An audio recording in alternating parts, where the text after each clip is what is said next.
Well met, lords and ladies, Jacob Butter speaking, and welcome back to another episode of...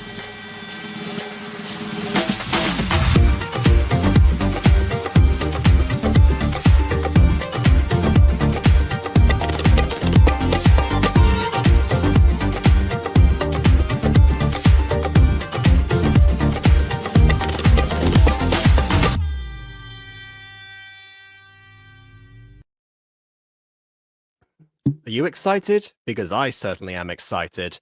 Yes, I'm being dragged further down into this rabbit hole. Why is my mouse not working?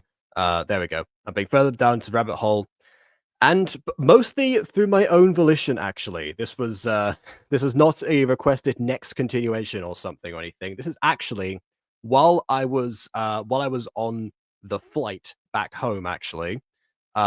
And I was unable to use Bluetooth, so the headphones I've got right now, because it was, everything has been in flight mode and everything for the whole journey. I had to watch something that was silent by comparison, and so a Gacha video would have been best. And what better than something I plan to catch up on and to continue stronger than you think. So the first two parts are relatively fresh in my mind. I've been back for a couple of days by now, but here we are.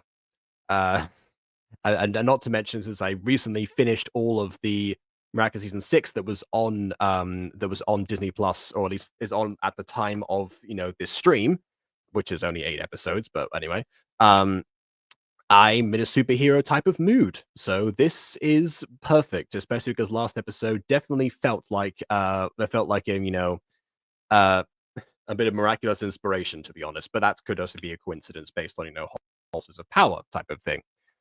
That being said, speaking of the powers of the individuals, there's actually this thing completely unrelated to anything else that I'm starting to notice that while I was watching it back, I thought to myself, and it was like, this is actually kind of interesting the way that they're going about this.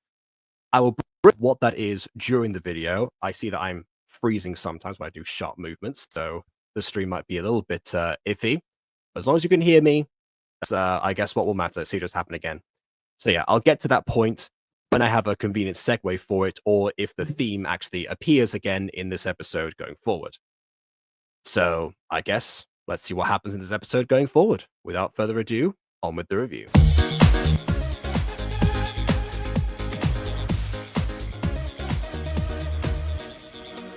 I noticed that the subscribe button is actually directly pointing down to where the subscribe button would be. That's pretty, yeah.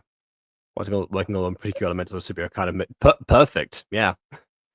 At one point, I was thinking, hey, I should finish Superhero Never Die, because I thought episode 4 actually came out, and it was like, oh, wait a second, no, it didn't actually. It was announced, and then there was a spoiler for it and whatnot, but that full thing never actually released. So I guess we're done with that. With the Sin Gacha. Actually, it's kind of a shame, really, but there you go.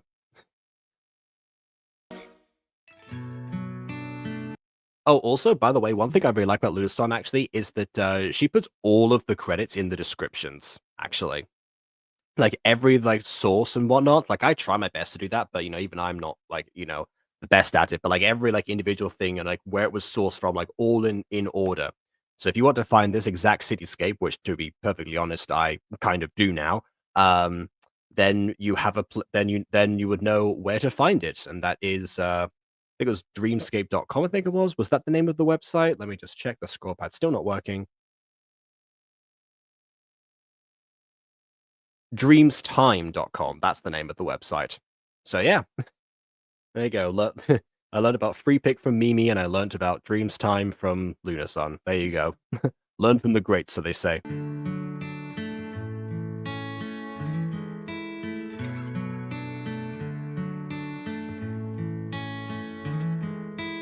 Only think 3. Apparently back due to a request, even though it didn't feel like it was a completed operation.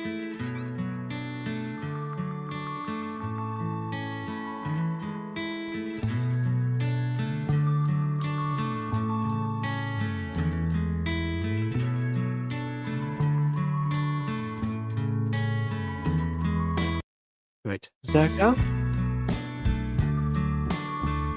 Yes? I want to understand more about the items that give us powers. Honestly, so do I, because the reason that the day was saved last time is because Trinity's power here actually comes from a gem that's encrusted into her hand rather than something that she could get rid of or take off when she went swimming. Otherwise, there would have kind of been toast. I guess it also means you had to have somebody who knows what their source of power actually is in the first place, making the whole identity thing, extra important. But yeah, it was only Zerka who knew who or where she was then, compared to this. Kind of honestly how the paranoia around the two entities as he keeps up miraculous. Kind of close to that.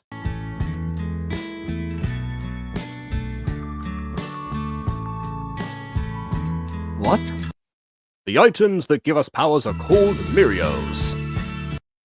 Named after Mirio Togata from My Hero Academia. Possibly, maybe, probably, I don't know. I gave this character All Might's voice in previous episodes, so that is what I shall do today. Anyways, lore time! Lore! Anyway. What would mine be called, since it theoretically isn't an item? Maybe a shard, possibly. It will still be classified as a Mirio. Sit down, this might take a while.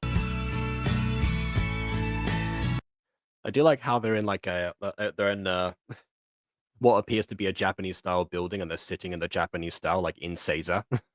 And that was probably not deliberate, but hey, it's nice. How people get the Mirios? Mirios given to people when they need it the most. Except in your case, that was a complete accident. Oh, there you go. Exactly. Mine was given to me by accident. Mirios are given to people with a magic destiny. Okay, I could have made my point here, but I'm gonna wait because it seems like we're getting a lot of information that I need to process in order. So a random person with a magic destiny wouldn't be able to use one. Kind of a bad system, considering that the villains also have magic destinies, and they're the only ones we would actually have trouble with preventing. Anyway. There's a reason why you got your Mirio. Because you are stronger than you think. Roll credits! How did you get yours? I don't want to talk about it. How did the others get theirs? Moving swiftly onward. I mean, that is nice when someone says, don't you want to talk about it, you don't insist. Yeah, fair enough. They're not super close yet, so, this will come out sometime later. Or in a flashback of some kind. I don't know. I'm not sure. You're just gonna have to ask them. Okay, bye and thanks. That actually did not take that long at all. You know, that was a very short conversation. Long by old Gacha standards, but not really compared to anything else.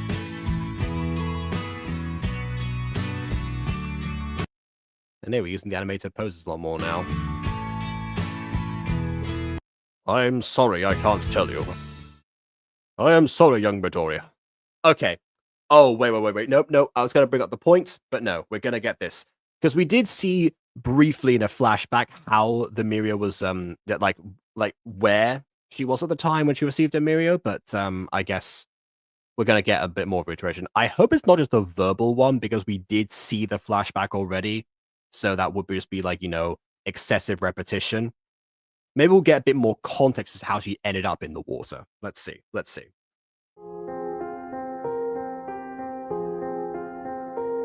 Well, remember how I acted weird when you said, let's go to the beach, time to get away? Well, the reason I got my Mirio was because I was about to drown. Oh, but then, okay, we're getting both. We're getting the exposition and the flashback at the same time. Okay, to be fair, this does predate the narrator function in Gacha, so it wouldn't have been as easy to make. But then again, this is also a video that's been edited in post-production, so, this could have been captioned, and I would argue possibly should have, unless we get a fade like this. And I opened my eyes, necklace was in front of me. Then I put it on and I was able to breathe. Ever since then, I've been terrified of the ocean. I'm so sorry. It's not your fault. Flame and you are the only ones who know. I mean, she's not really doesn't seem to be uncomfortable telling people, so that just implies that no one has asked at this point. I'm glad I can talk to someone else about this kind of stuff.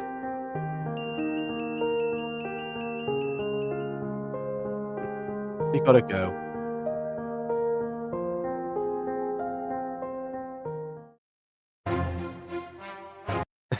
Okay.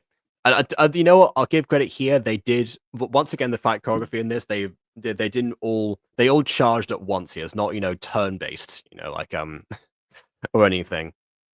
I think that's that they've been steadily getting better at that. I think.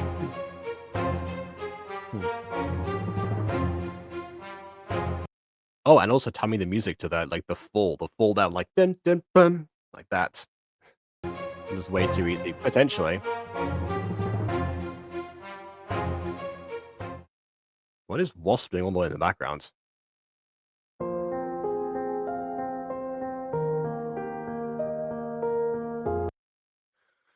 Why do my experiments keep failing?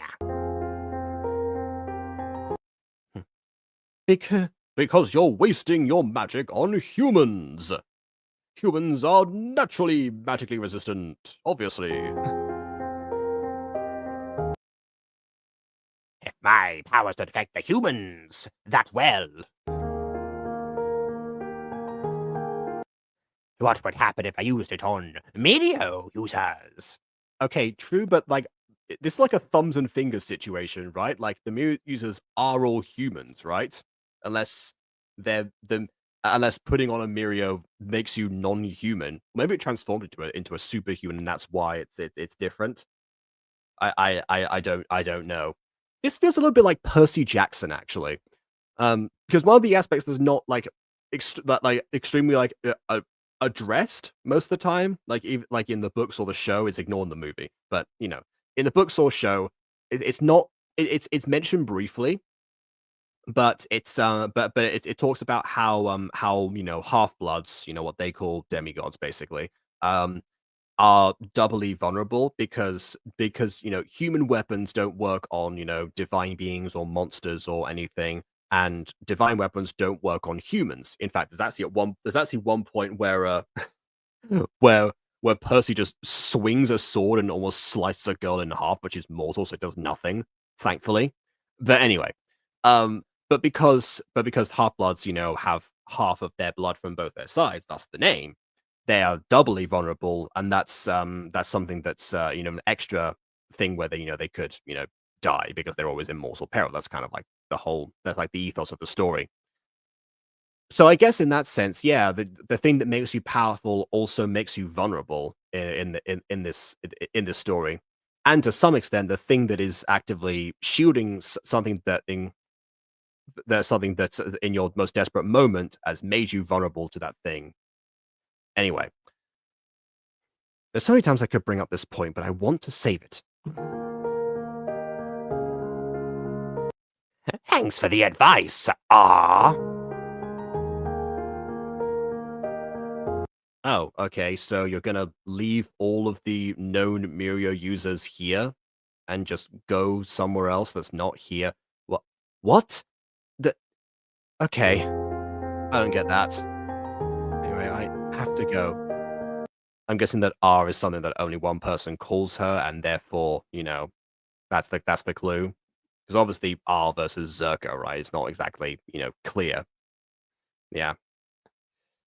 As you put it, something to be on the water, spray of skin as yells, maybe mirrors do affect their biology. It depends on their powers. Yeah. Yeah. That's what I'm leaning towards at this point.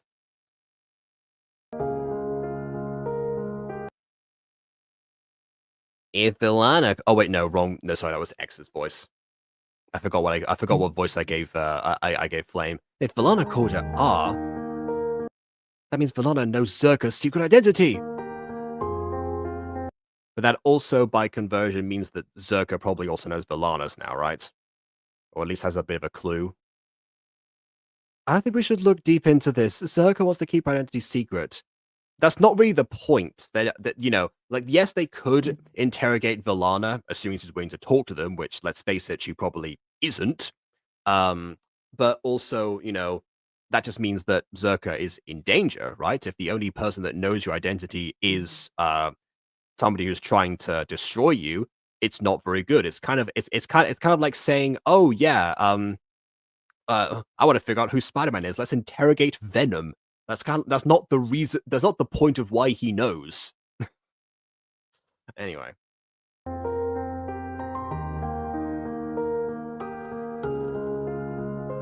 Let's just go home. Another blend of human characters and Gacha.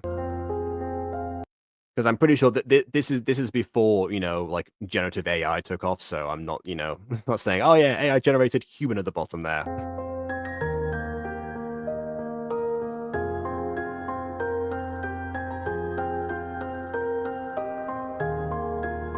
What happened to you, Violet? I can't be a hero with you anymore. But Violet, we're a team. Did you ever think we were a team? Don't you understand? I was using you the entire time you were heroes. I was never Storm. I was always Vilana. No way. But you're my friend. I saw you fight alongside me when we were fighting Vilana.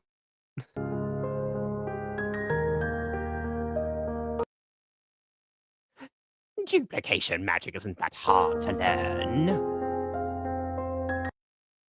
Surely you would have figured out the whole powers to work on humans by this point. You've been Vilana for that long, but anyway. And we were never friends. I thought it was going to be that Vilana was actually like an entity or something that took you over, kind of like the Shadow King in Super Pops. Actually, that's what I was picturing. Was anyone could become that leading force basically, or the villain is just whoever's affected at the time, and they just try to gaslight the next person. But yeah, I guess apparently not.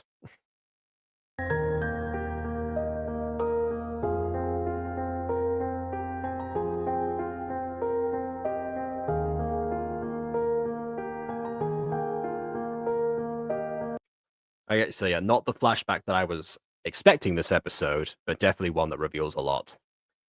This does seem like it was continued via request, but but this show feels like a lot of it was planned a long way in advance. Honestly, if there were any show that was scripted, I would definitely have said it would be this one. Obviously, I can't tell because it's not voice acted, but yeah.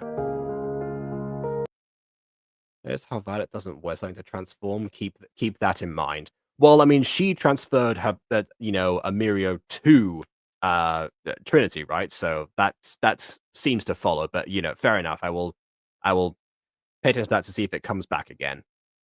And she's the one who also said that Mirios don't have to be wearable, and Trinity's thing would still count, basically. Anyways, I'm home. Can't you see I'm busy? Well, no, you're on the floor weeping. That's not exactly what people call busy most of the time. Oh, sorry, Rachel, not bad. Okay. Oh wait, sorry, you were talking about Violet. Then in that case, wasn't she already transformed into something, and she transforming from one conversion thing to another? 'Cause that looked like a hero form that we just saw there. Anyways, Trinity, I hope you can forgive me. I think I know where this is going. Is this to suggest that Violet ended up getting powers transferred from her, but she was not happy with it, and she doesn't want, and Rachel does not want to reveal the same thing to Trinity now that's happening again? Don't answer that. That's what I'm locking in as my guess.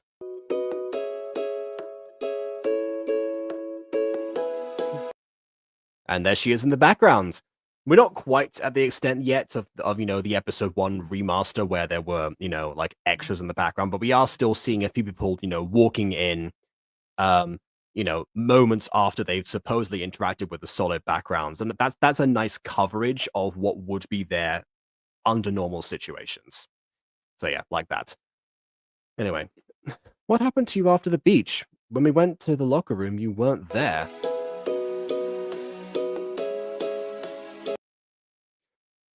I got a text from my mum telling me to come home, and didn't have enough time to tell you. But couldn't you have texted that you were going home in the same way?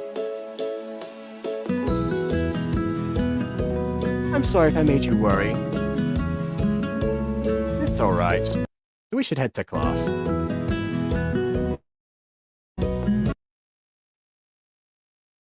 I know what you're up to, Violet. I mean, yeah, to be fair, she would know now because she's given away that, she's the person who would have called Rachel by a particular nickname when transformed.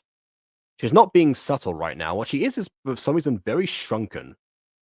I'm guessing that was an attempt to fit in, like, that background chair. Oh, I see. I see what the point was.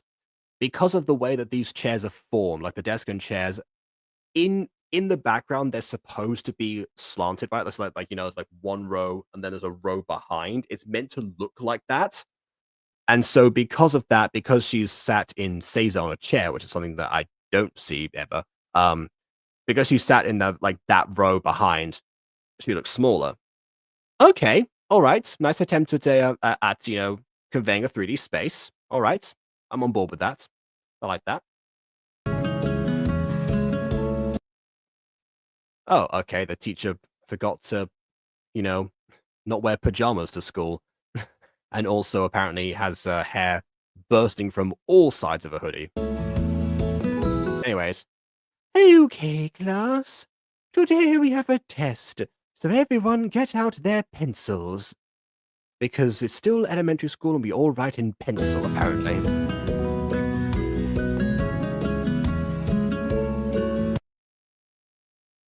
How is Trinity writing the answers that fast?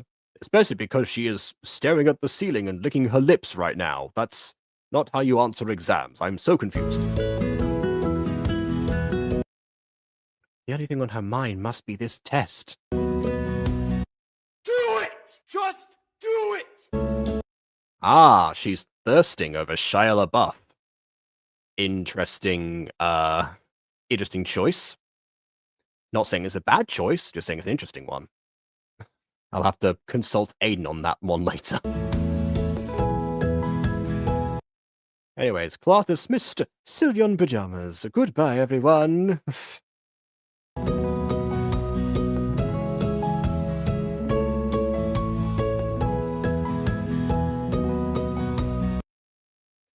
I need to talk to Violet.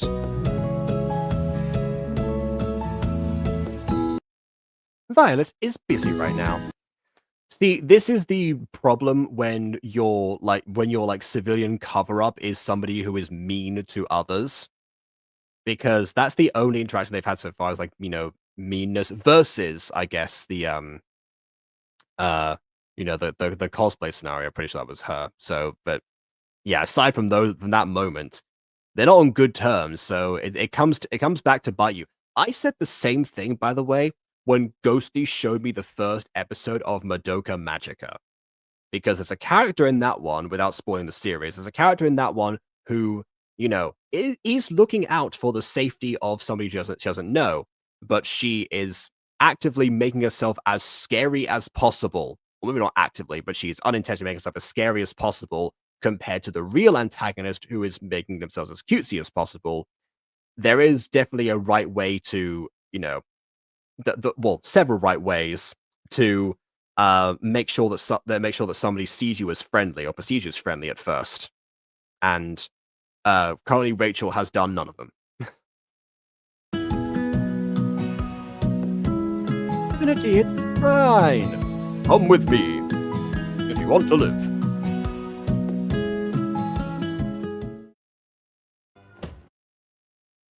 Okay, I appreciate the attempt to like the sound effect there for this for this display of Kabedon, but yeah, the hammer's already on the wall, so it doesn't quite work the same way. This would have been a fantastic time to like zoom in if camera angles were viable at this particular point for this particular creator. But yeah, it still works. It's just a few things here. I know what you're doing. Trying to get close to Trinity so you can corrupt her. Well, I mean, that implies that she knows who Trinity is in superhero form, right? I don't recall that. Maybe I missed that part when I was watching it on the flight, but I don't think she knows yet. In fact, they were actually debating last episode whether or not to tell her. So, or is Rachel just saying here that, you're going to corrupt her to a villain's side for your own benefit, rather than because she's okay, fine. Well, you gave me the idea. Oh, never mind. So she does know in that case. Well, I mean, I guess you would technically know, as that because of the whole stolen Mirios thing from last episode. But they don't know that she knows, and Rachel certainly doesn't know that she's figured it out because have they revealed who they are in front of Zerka? Like, is it like a two-way thing? I forget about that now.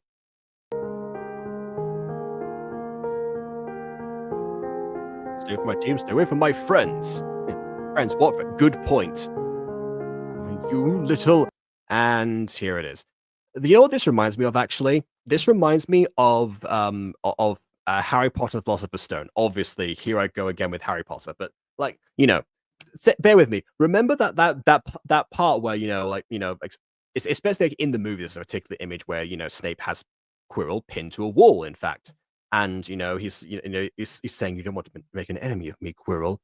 At some point, you will have to decide where your loyalties lie." And it's like making him seem intentionally antagonistic, which was the whole point of Snape originally.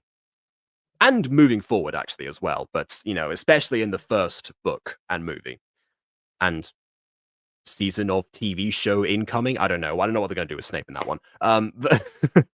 But that's the plan, basically. So, and of course, it turns out that the reason is because, exactly the situation. Snape had Quirrell figured out, and he was actually the one who was untrustworthy the entire time. And that was the big reveal.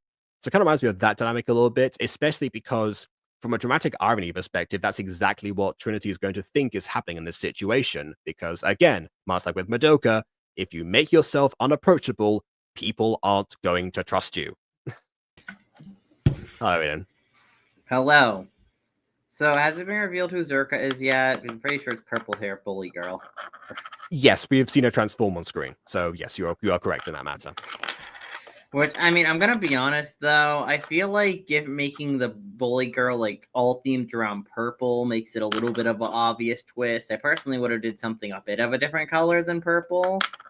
It depends how much magic is involved in concealing them, because remember that Kiki was actively wearing the bell as a choker the entire time. That is the signature display of Okay. what's the sort of source of Okay, power. okay, that is true. But if you're going to make it a twist for the audience specifically, Okay, yeah. the characters is one thing, but the audience is like a whole nother thing. The audience could be like, yeah, we see this like from 2 miles away immediately. Also, wait, why would you bully? You're Zerka. You're supposed to be protagonist, girl. Or this is what I was saying. Like my hypothesis is that she's doing it because no one would suspect her if she's actively mean to everyone and like draws no them one away. would suspect her if I'm an absolute awful person. Wow, that's what I want to be known as. Awful. Although, or at least that was, or at least now I'm actually thinking, especially because what we know about like these two and their combined history, because we just found out that these two actually were, they were a duo at one point, before Violet betrayed her, and because of that, maybe because of that betrayal, she doesn't want to let anyone close to her again. So she's mean to others so that they won't be mean to her. That classic fallacy that everyone falls into for some reason. Yeah, I don't understand. It's like I don't think that tracks. I don't think that makes any sense. No, that is basically Shiny's villain arc, which he himself has admitted to. Like that's what the end result was, and he's still suffering the consequences to this day to some degree. So it's not a good idea. By the way, just saying, the girl on the red-haired girl gives me vibes of Fiona for hairstyle. I just think of Fiona from Cryptic Lands. Shrek. Oh, sorry. Okay, not wrong. No. Okay. Different Fiona, voiced by Emily. Emily Nightwolf. Fair enough. I could definitely see I could definitely see a Cameron Diaz lookalike playing the live action version of Trinity. So I guess that was where my mind was as well. Anyways,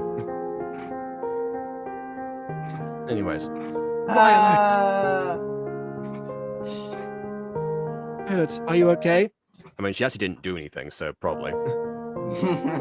The air. As in, like, Rachel didn't do anything to her. The air touching my stomach really hurt. I'm very weak. That is actually that is genuinely how Goku once won a fight in a tournament. Oh, I mean, I'm not surprised. If you have a strong enough punch and like you move fast enough, the air could probably kill you if it was Goku like just punching the air really close to your face. Okay. At that point, Goku probably would not have been able to like one shot like kill someone, or at least not as strong as his opponent in that case. Yeah, he also just really did not want to hurt her because he'd already hurt her psychologically by this point. So, oh my god! Yeah, it's the D&D stat, psychological damage. Yeah. So for the full context behind that, so this was the 23rd World Martial Arts Tournament. It was the quarterfinals match. Goku versus Name Withheld. It was a mysterious fighter that kept on mentioning that she knew who Goku was, and that he'd forgot about his promise to her that he had made however long ago it was or something. And during that time, it was like, you sure you don't remember me? Try harder. And of course, being Goku, he had absolutely no clue.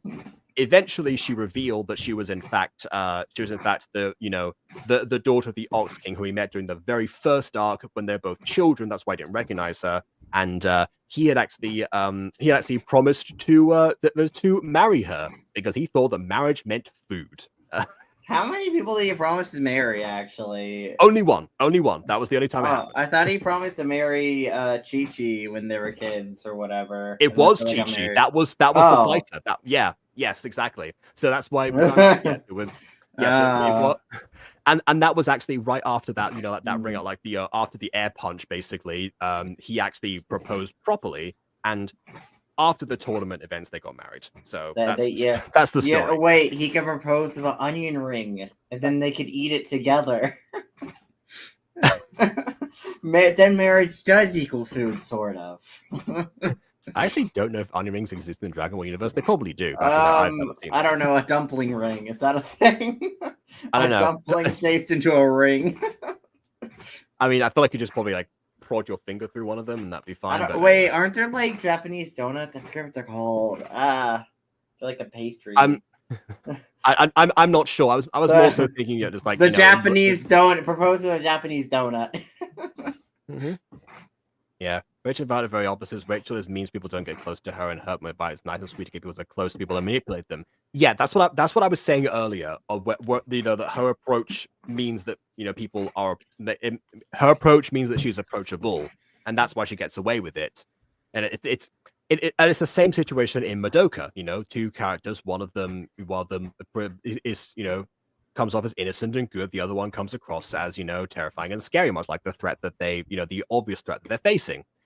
What's the result of that? You trust the wrong person because the right person didn't make themselves approachable. It's the same situation, and the same mistake from the hero character. Violet sounds like a character Emily would play.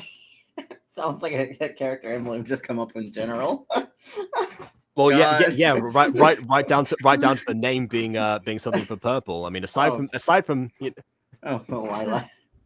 Yeah, exactly. Lilac, sister of Magenta. Oh God! Stay away from me and my friends. Get away from my friends. I'm sorry. I'm crying really weird tears, man. The tears aren't moving down my face, but I'm crying. Yeah.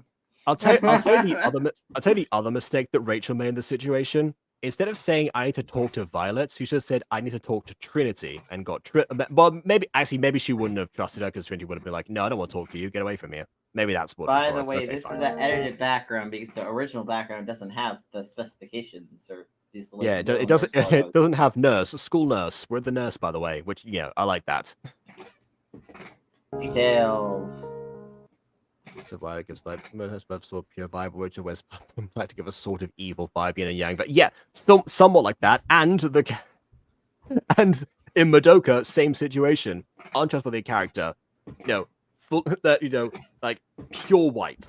Then actual trustworthy character, but seems scary. Dark raven hair, like fully dressed in black, like that whole situation. It's like God, because she's obviously a bad the showrunners boy. knew what. The showers knew what they were doing. The character did not. Why was she crying? Are you okay?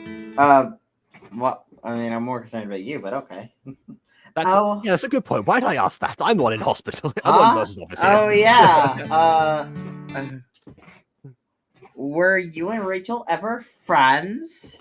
How much did you hear? I mean, well, maybe, of course. Of course we were friends once upon a time. Yeah, definitely. More like acquaintances.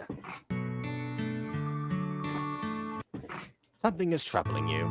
That display I just saw. I wonder if that's troubling me. A little bit, actually. Yeah, a little bit.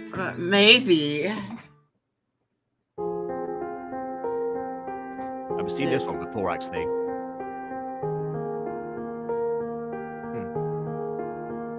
Zerka, tell me about the Margos. That's the same character, by the way, that you were just playing. Oh! When she Unless you want to do like a Batman situation. Zerka, tell me about the Murios. Where are the Murios, Zerka? No, when she transforms, her lungs instantly become like hardcore chain smoker lungs. And when she untransforms, she's back to normal lungs. That's how it works. Okay? Now tell me about the Margos. How did you and Maros know whom to give themselves to? Yeah, so you missed this before. The Mirios are basically are the conduits for the powers. They are either like the gems that they have like encrusted on them, or the wearable items that got stolen last episode. That's what gives them their powers. Cheeky, spots on. I knew what you were thinking. I already made the comparison. I didn't say I said that at the beginning, but yeah. Similar enough. Yeah. The Mirios go to the person that best fits their personality and fears. Yeah, okay, so this is what I was going to say earlier, I think. The thing that I realized rewatching episode 2 is that you know, the Mirios and the way that they work, it ends up giving people ironic powers. The person whose greatest fear is drowning, water powers. I would assume the same for the others. You know, like I think there was another situation, but I've forgotten which one it was. Oh, that's right. Sorry, yeah. The person who's allergic to wasps is the one that's allergic to bees is named Wasp. You know, I know that they have like different pHs for their stings, and they like are actually polar opposites in that sense. But come on, still a bit ironic, like, don't you think? You know, I'm just saying. I don't think the powers chosen for there are very intuitive. I mean, all I'm saying is that I wouldn't choose those certain powers for certain people. No, I mean it's possibly like, it looks like it seems like a byproduct of, you know, them being in their most desperate moments, I guess, you know, close to dying, and then and then as a result of that, they need the powers to survive. You know, because when it was drowning, you know, put the necklace on, was able to breathe on the water. So, question: what is Chainsmoker Girl's power? Being in the right place at the right time and having Zerka transfer it over to her by a complete accident. Okay, but I forget what her powers exactly.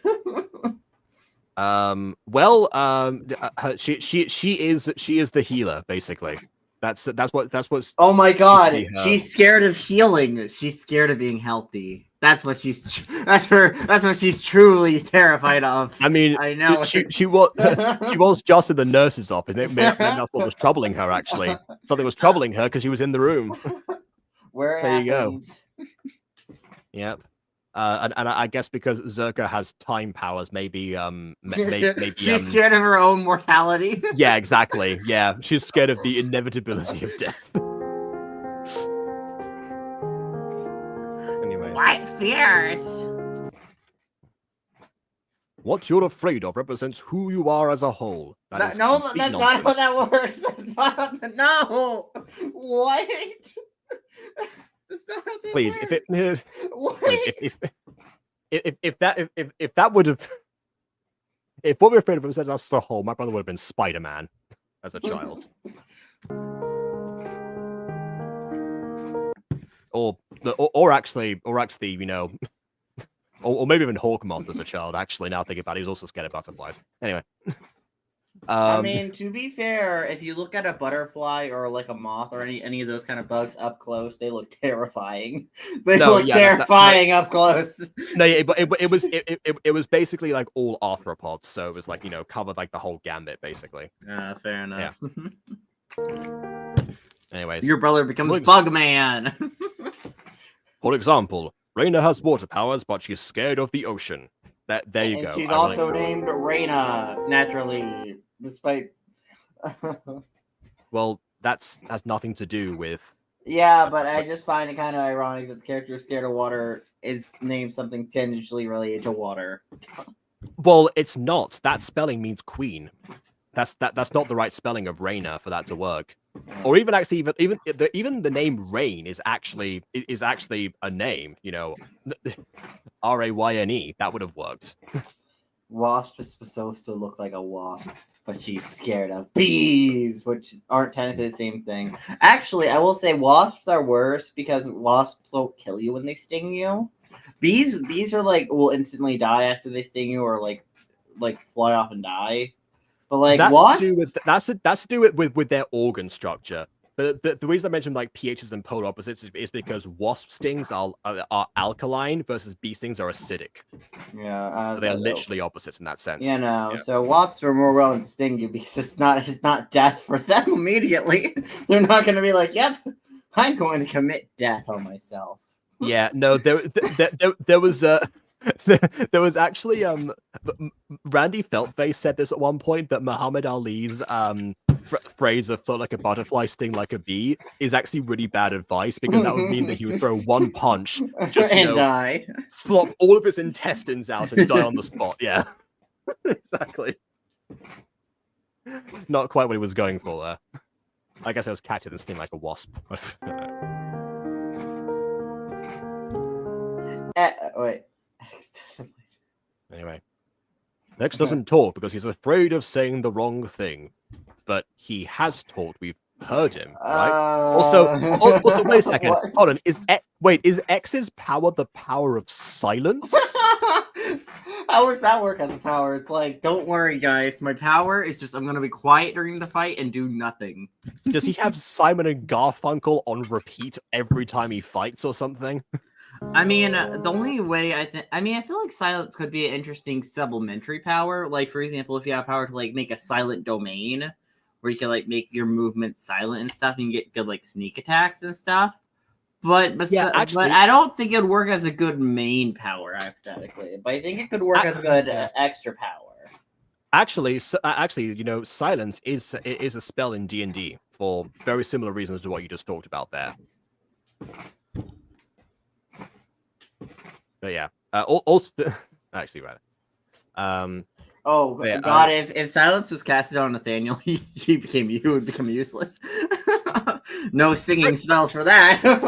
Well, yeah, pretty much. I mean, honestly, even in the D&D mechanic, some spells actually require verbal components in order to work. So if your character can't talk, they technically shouldn't be able to cast the spell in question, depending on which spell it was. But so yeah. Also, but I think actually there is one of the shorts I'm working on actually for Occulta is actually one of them I finished that I've yet to publish is one where Salvador actually casts a modified silence on Scooby. I don't know why it's modified actually. I feel like regular silence would have worked, but I don't know. But yeah, that was not fully made up by Vin in that case. How do you know that? He told me. Wait, no, he didn't. But he signed it to me. He did sign language. He's really good at it.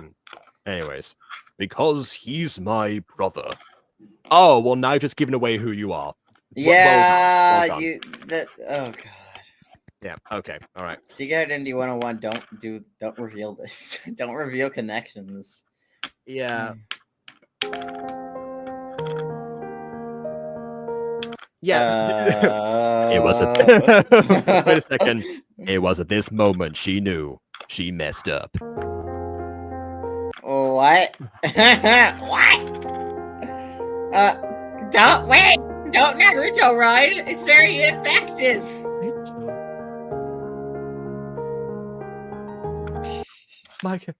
My greatest hero was also my worst enemy. Now that's a gacha title.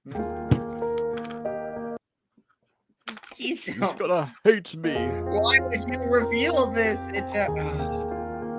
And she knows where you live as well. It's like, I know where you... Oh, God. Oh. Hey, Trinity. I'm the one who they said didn't talk. Is your sister home? Well, now that you mention it, I just saw her run upstairs. Crying. Over. She was like crying her eyes out for some reason. Yeah, my headcanon is she used her time powers to give her advantage and, like, you know, make sure she could get back home. I mean, yeah, but why would you want to see her? He doesn't speak when in hero form. Okay, why is he only afraid of speaking in hero form then? If his fear is talking, that wouldn't go away. That wouldn't, like, manifest only when actually in hero it would have a shared consciousness. It wouldn't be not as bad in hero form because like a whole secret identity stuff. I don't. Why would it be worse in hero form? Yeah, I'm really self-conscious about being a superhero. Yeah, unless it's like the witch in Goblin Slayer, who was apparently so powerful to have to measure all of her words so that she didn't accidentally cast a spell on someone. Really? Dang. Yeah. So she basically talked like this the whole time. Like, do not. Series made it so it was like a character choice that she was just messing with everyone. Of course. Don't worry, guys. I have spell for this. Abracadabra. All right, here we go. Thanks. Wow, if I had a nickel for every time someone shoved me out of the way today, I'd have 2 nickels. Well, it isn't a lot, but it's weird that it happened twice. Also, isn't this your house? She like shoved you out of the way and ran to your house. And we heard a door slam, so that, it's implied that she closed the door on him to his own house, yeah.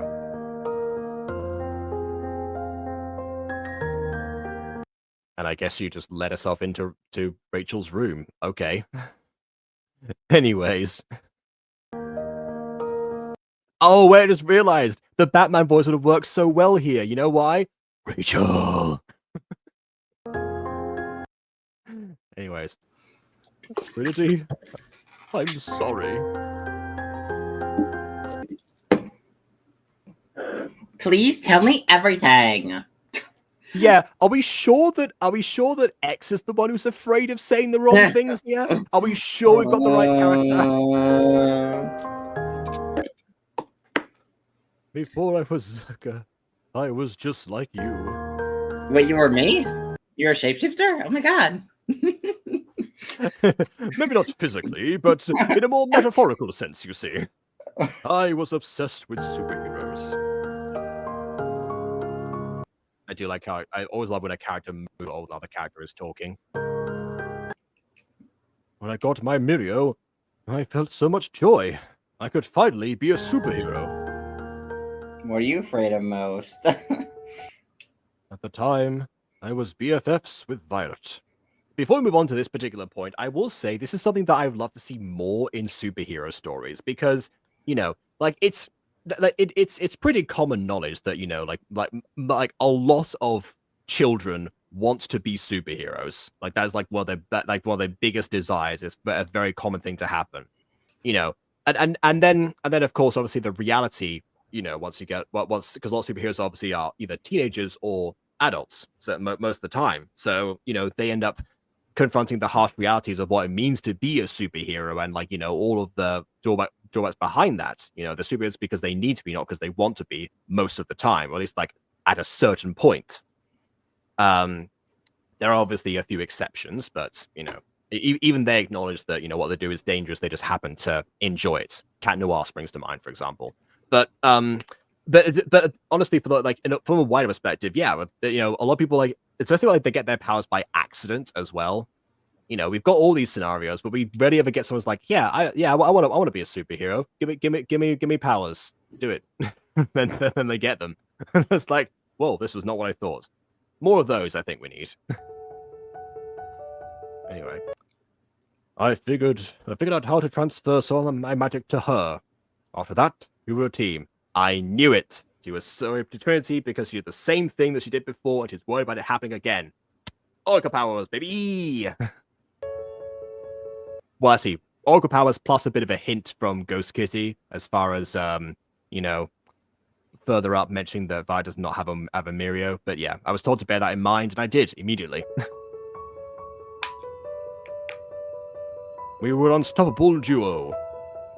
They called us Batman and Robin together many times until one day I figured out she was Villana. Apparently, I was fighting alongside a clone. Along space side a clone. So wait, was the other girl's fear herself? Question mark. Well, no, because if Zerka transferred the powers, I think that's a different rule set. Oh, I was going to be like, yeah. The power, the truth is, I fear myself, therefore, I have the power to make a clone in myself. Not quite. I was betrayed. I trusted her with my identity and everything. Then I realized I never lost a friend. I just realized I never had any.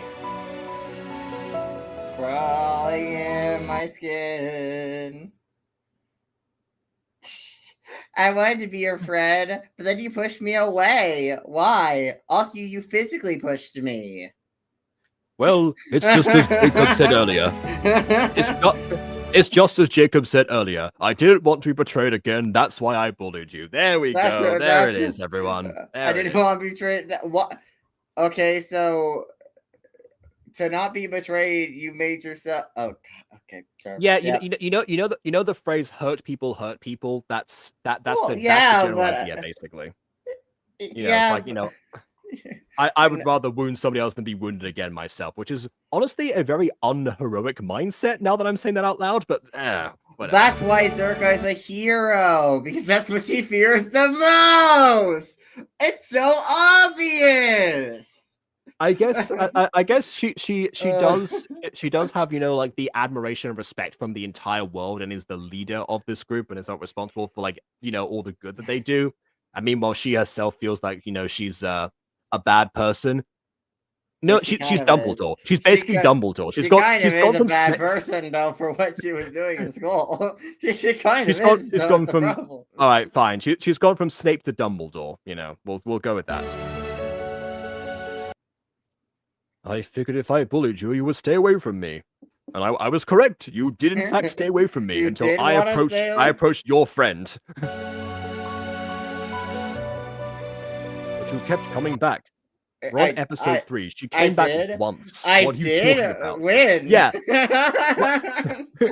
You walked in on me cosplaying as myself. That counts. Wait, why would you cosplay as yourself?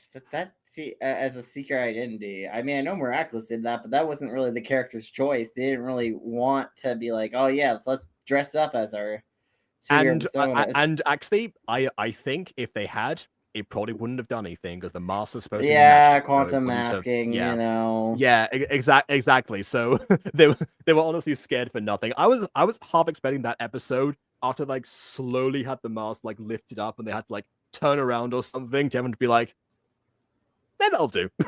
Just move on. That would have been hilarious. Anyway.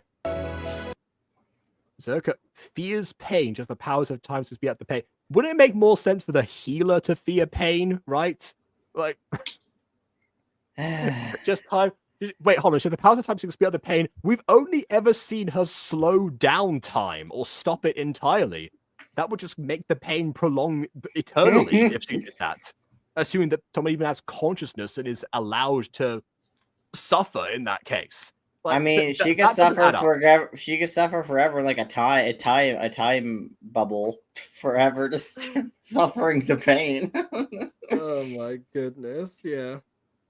God, it's just waiting for this moment. You're frozen in time. God.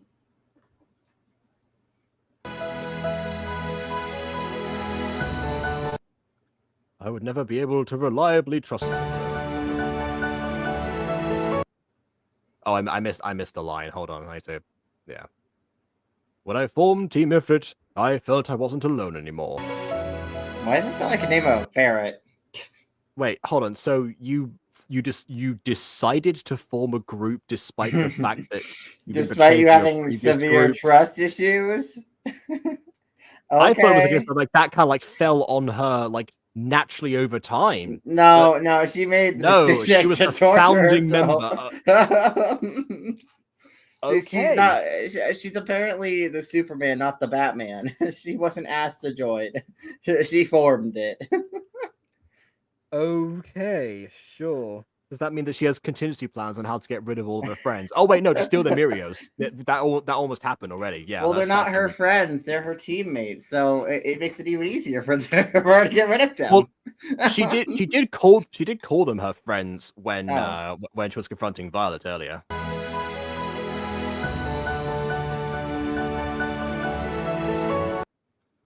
I understand if you don't think of me as your role model anymore. You're right. I don't think of you as my role model. Oh, sorry. Your character.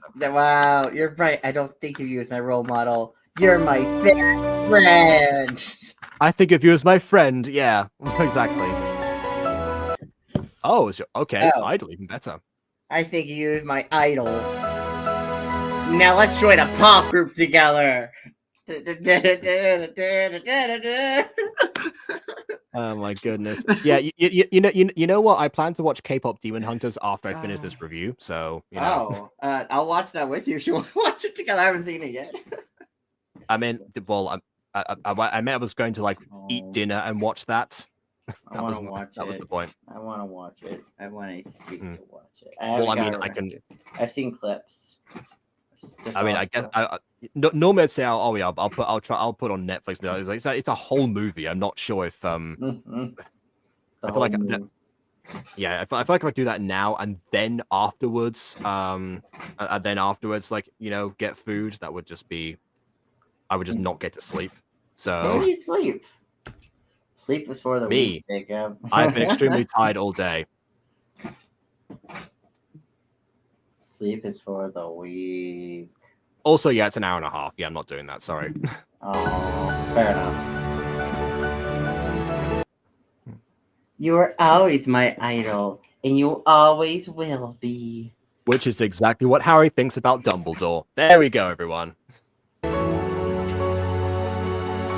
Well, actually, no. He kind of like had a few doubts in book 7. Whatever.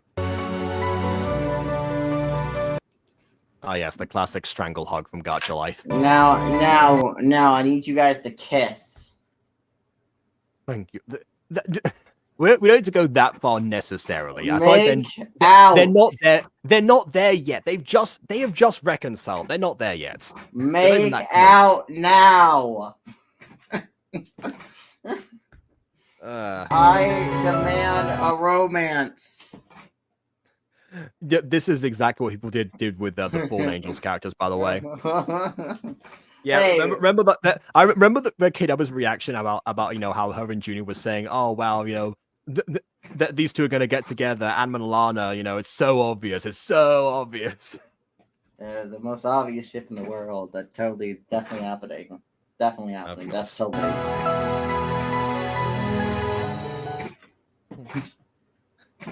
There's someone who I would like you to meet. You all know her already, technically. Yeah, one of you's related. Yes. Let me explain. I probably should have explained before I brought her on, but okay. I'm gonna explain it with her in front of you. Yeah. Rachel is Zerka. Oh my god. Oh, this would have been a good time to have a transform in front of them as proof, but okay. Show don't tell, but sure. Okay. Yeah. Let me explain everything to you. Move aside, peasant. I'm in charge. Oh god. So yeah, that's everything. I still mercilessly bully you all, though. We're not gonna. We're just gonna mostly ignore that, though. To be fair, this is the part that I would latch onto as well, Violet being Villana, because that's more pressing. Because bear in mind, they were discussing whether or not to tell Violet about their powers last episode. Not that she didn't know already, but they didn't know that she knew.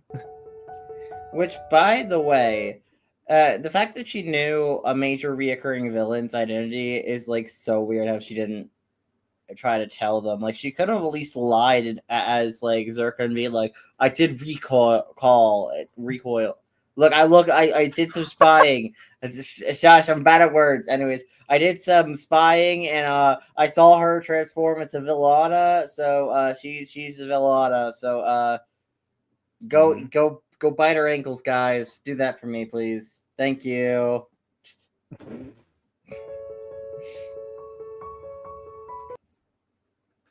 It's okay. Oh, that's you. It's okay. I'm the one that made everyone not like me. Yeah, I don't know why you did that. That was a really dumb idea. I don't have no clue what was going through your head, but okay. I'm sure that a therapist could probably break this down. People don't have one of those. Up to the group officially that you lead. Yeah. Yeah, she made the group too. Keep in mind. Oh, this is a nice background here. I mean, it's not quite a vector image, but I like it still. Very atmospheric. Of course, it cuts to something that looks a little bit different, but hey, it's still, it's still plausible. That? How does she know? Wait, did she wiretap the house? She has bugs in the house. Maybe that's how she originally figured it out. So they know your identity. They know your identity, and they know mine. Yeah, kind of takes all the mystery out of this series, and there's still 3 more parts to this. So okay. If only people with magic abilities were able to be under my control.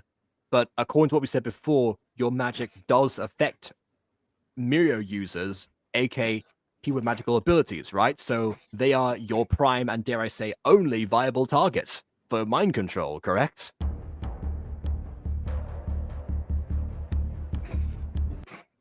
Then I need someone with magic. But it can't be Trinity, now that she knows. Oh, so she's not wiretapping. She's just basically saying, like, she's putting together that, Trinity must have figured something out. Yeah. But everyone in the group knows them. I'll just have to use someone close to Trinity. Oh god, it's gonna be Chloe Bourgeois ripoff. Like a brother. Who we don't know if he's magically inclined or not, actually. Yeah. Is magic hereditary? Or is it a destiny thing, or is it like a genetic trait? I'm not sure. What are the rules here?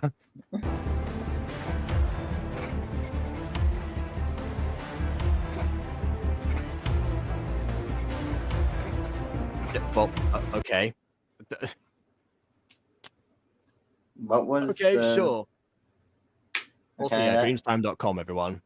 Definitely going to use that website from now on.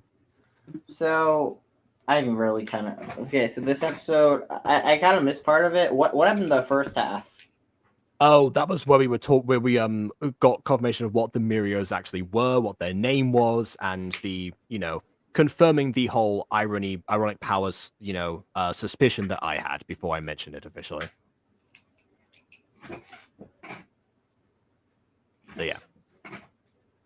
So essentially, like, and honestly, after that, I thought we were going to continue on that thread, but then we didn't. And we kind of like shifted. We kind of shifted gears quite significantly, and I wondered at first if that was, if that's because this was a requested thing and it wasn't like intended to continue this way. It was like almost like meant to be, like the end until suddenly, oh hey, let's do a cliffhanger or something as consequence. Because LunarSun in a pinned comment said, I did this because it was requested it, but as a consequence I left it off with a cliffhanger, mwahaha, and that was it. So I don't know what was intended and what wasn't here. Probably just that last scene was like the added stuff. Potentially, because this felt almost conclusive, because like a lot of stories basically like end. I remember actually that Zorro, like Generation Z or whatever it was called, like that was Spanish title. I don't know what's called in English. That story was like a modern day version of Zorro, and also this other character called the Scarlet Whip. Like the last scene is them like taking off their masks to reveal who they were because the fight was continuing, and that was like basically where the show. Is it where the show ended, or where like the final season that I happened to watch ended? Maybe I gotta finish that one actually. It's essentially like it's actually weirdly similar to Miraculous in some ways. Like the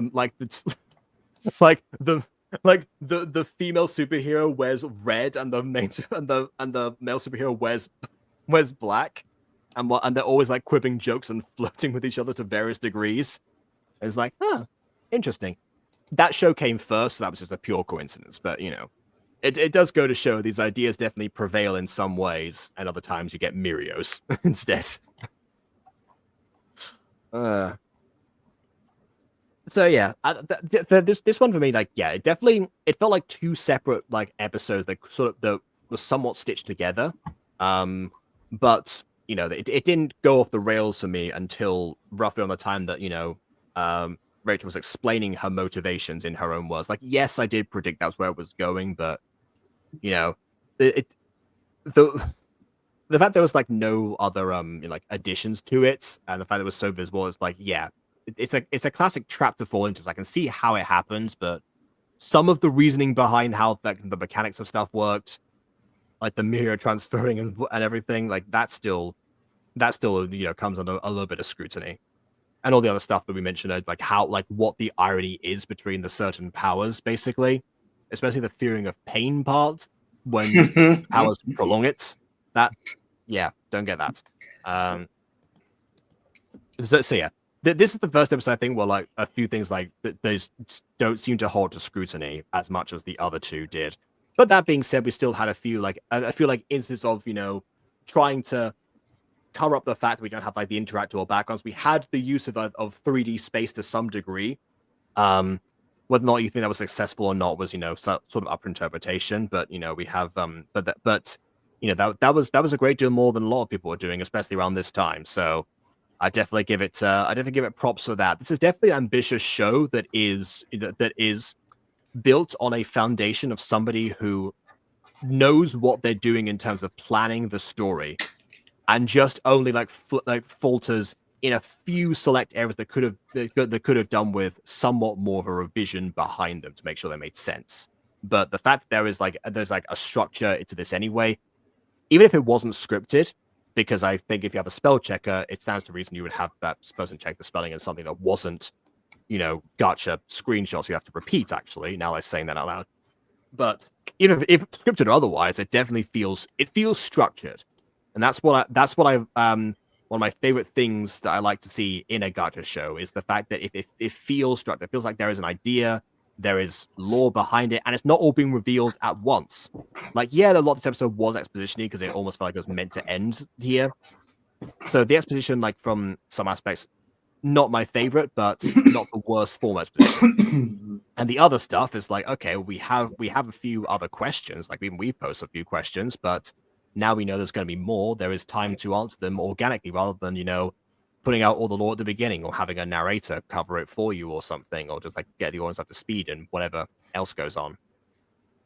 And yes, that's not something that's like a universal thing that can work. Royale Fairy Academy, does reveal its information. It reveals it, over the course of the episodes, but that's because it feels like, Same DNA is discovering the information at the same time as we, the audience, are. By which I mean it's all being invented on the fly. Which again, like Dragon Ball is proof of this. That can work in a few instances, but yeah, not when it's like left completely rampantly wild like that. So I definitely out of the two versions, if someone out there is worrying that their story might end up going the direction of Royale Fairy Academy, look at this show, see what it did, and then you'll be mostly on the right path and get a second opinion maybe. So there you go. I think that's it. I'm going to watch some K-pop Demon Hunters now. So, and then I'm going to actually get to sleep, and maybe I'll have the energy and the time tomorrow to finish up the stuff that I know that Aiden's going to remind me of a second to come as cuts. Oh, yeah, definitely. I was going to remind you that. Matters. As Scout done so already, we are getting close to covering the crossover. You are correct. We'll do that possibly when I come back from Peru. But for now, and on that note, until next time. Farewell.